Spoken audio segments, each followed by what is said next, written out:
Hello, kwa majina naitwa Dr. Mary. Mimi ni mtabibu wa tiba asili na miti shamba. Karibu sana mpendwa mtazamaji. Kama wewe ni mara ya kwanza unaungana na mimi katika kutazama video hii, na kuomba usubscribe ili uwe wa kwanza kupata video zangu pindi ninapotoa darasa jipya, uwe wa kwanza kulipata katika mtandao huu wa YouTube. Karibu sana mpendwa mtazamaji, na natumaini hamjambo kabisa. Namshukuru Mungu tumeonana tena katika darasa jipya, na pia tunaendelea na kujifunza mimea mbalimbali katika jamii yetu inayotuzunguka. Tupo katika kutafiti mimea na kubaini mimea ipi inasaidia changamoto ipi na mimea ipi ni tiba ya kitu gani.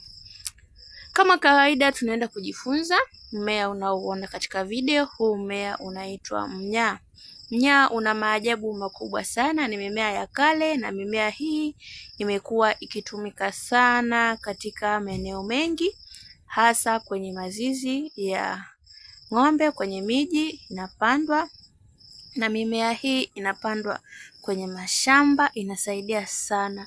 Mmea huu wa mnyaa ni mmea ambao ukiweka katika mlango wako unazuia kabisa mchawi asiingie nyumbani kwako.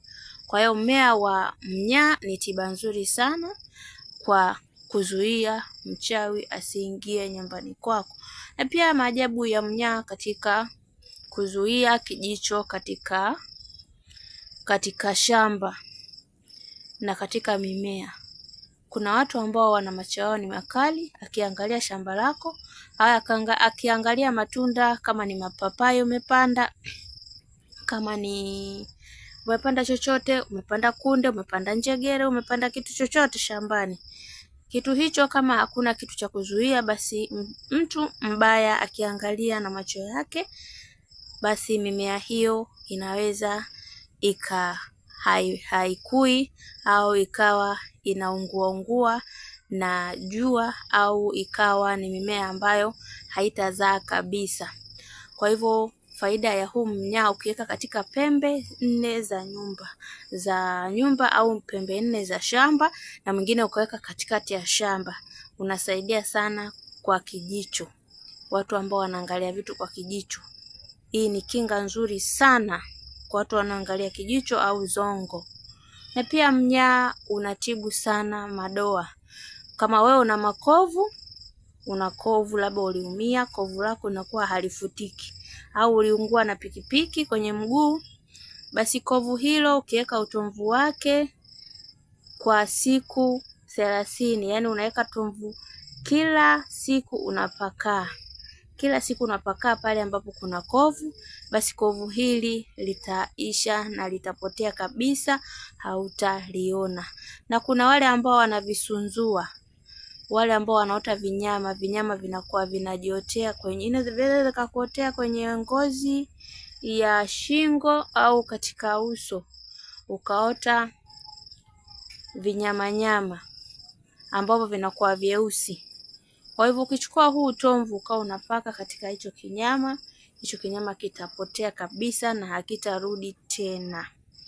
Yaani ni tiba nzuri sana, na hautapata shida tena kuwaza kuhusiana na hiyo changamoto yako ya kuota vinyama. Na pia mmea huu wa mnyaa ni tiba nzuri sana kwa wale wanaosumbuliwa na mgongo unakuwa unakuuma mara kwa mara.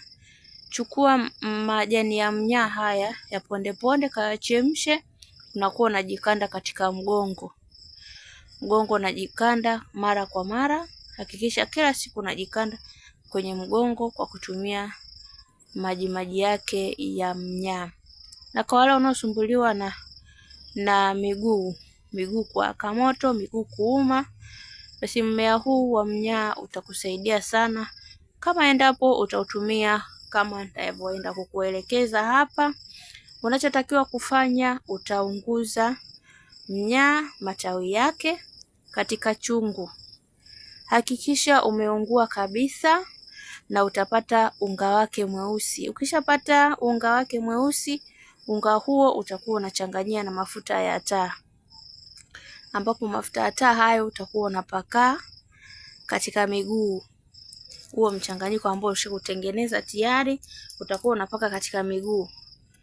Miguu inakusumbua, imelegea, haina nguvu, viungo, utakuwa unapaka huo mchanganyiko usila pamoja na mafuta ya taa. Ni tiba nzuri sana sana kwa watu ambao miguu inawasumbua, haina nguvu, miguu ina maumivu. Ni tiba nzuri sana. Na pia mnyaa huu unaouona hapa ni tiba nzuri sana kwa wale wanaosumbuliwa na kuingiliwa usiku na majini. Yaani ukilala usiku na kuona utandoto mbaya, nenda kakate tawi la mnyaa la juu kabisa ambao liko katikati. Ukisha likata tawi hilo, liweke unapolala kitandani. Nuia chochote unachokihitaji na ukiweke pale. Ukishaweka kwenye kitanda chako, basi itakuwa ni kinga nzuri na ulinzi mzuri sana wa haya matatizo ya kufuatwa na majini mahaba usiku, au unakuwa unafuatwa na vitu ndoto za ajabu ajabu, unashtuka ulali vizuri, unakuwa hujielewi, una wasiwasi. Hakikisha unaweka tawi la mnyaa katika kitanda unakolala, katika sehemu ya mtu, kwenye kichwa cha kitanda, kichwani unakuwa unaweka. Penda mtazamaji, na kuomba share video hii, like, comment, toa maoni yako, kile ambacho nimekufundisha, na wengine waweze kupata madarasa haya na faida ya kutumia mnyaa katika changamoto ambazo nimekuelezea. Nimekupa changamoto na tiba ambazo nitakuwa uzifanye, tiba kama ni 4 kulingana na changamoto yako. Penda mtazamaji, kwa leo nimeishia hapa. Tutaonana katika kipindi kijacho. Ukiwa na changamoto yoyote, hizo unataka ushauri, unataka tiba, basi bonyeza alama kujumlisha 255 787 23 20 81. Tutaweza kusaidiana changamoto zote unazozihitaji, ziwe za kitiba na ushauri. Nikushukuru sana kwa kutazama video hii na asante. Tutaonana katika darasa